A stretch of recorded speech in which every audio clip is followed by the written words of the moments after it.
एक टोकरी भर मिट्टी। किसी श्रीमान जमींदार के महल के पास एक गरीब अनाथ विधवा की झोंपड़ी थी। जमींदार साहब को अपने महल का हाथा उस झोंपड़ी तक बढ़ाने की इच्छा हुई। विधवा से बहुतेरा कहा कि अपनी झोंपड़ी हटा ले, पर वह तो कई जमाने से वहीं बसी थी। उसका प्रिय पति और इकलौता पुत्र भी उसी झोंपड़ी में मर गया था।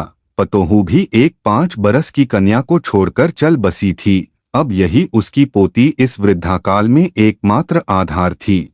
जब उसे अपनी पूर्वस्थिति की याद आ जाती तो मारे दुख के फूट फूट रोने लगती थी। और जब से उसने अपने श्रीमान पड़ोसी की इच्छा का हाल सुना, तब से वह मृतप्राय हो गई थी। उस झोंपड़ी में उसका मन लग गया था कि बिना मरे वहां से वह निकलना नहीं चाहती थी।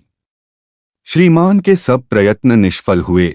तब वे अपनी जमींदारी चाल चलने लगे। बाल की खाल निकालने वाले वकीलों की थैली गरम कर उन्होंने अदालत से झोंपड़ी पर अपना कब्जा करा लिया और विधवा को वहां से निकाल दिया। बेचारी अनाथ तो थी ही, पास पड़ोस में कहीं जाकर रहने लगी। एक दिन श्रीमान उस झोंपड़ी के आसपास टहल रहे थे और लोगों को काम बतला रहे थे कि वह विधवा हाथ में एक टोकरी लेकर वहां पहुंची।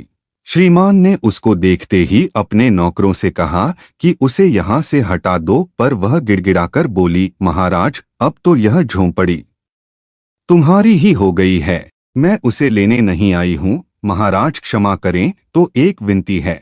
जमींदार साहब के सिर हिलाने पर उसने कहा, जब से यह झोंपड़ी छूटी है, तब से मेरी पोती ने खाना पीना छोड़ दिया है। मैंने बहुत कुछ समझाया पर वह एक नहीं मानती। यही कहा करती है कि अपने घर चल, वहीं रोटी खाऊंगी। अब मैंने यह सोचा कि इस झोंपड़ी में से एक टोकरी भर मिट्टी लेकर उसी का चूल्हा बनाकर रोटी पकाऊंगी। इससे भरोसा है कि वह रोटी खाने लगेगी। महाराज कृपा करके आज्ञा दीजिए तो इस टोकरी में मिट्टी ले आऊं। श्रीमान ने आज्ञा दे दी।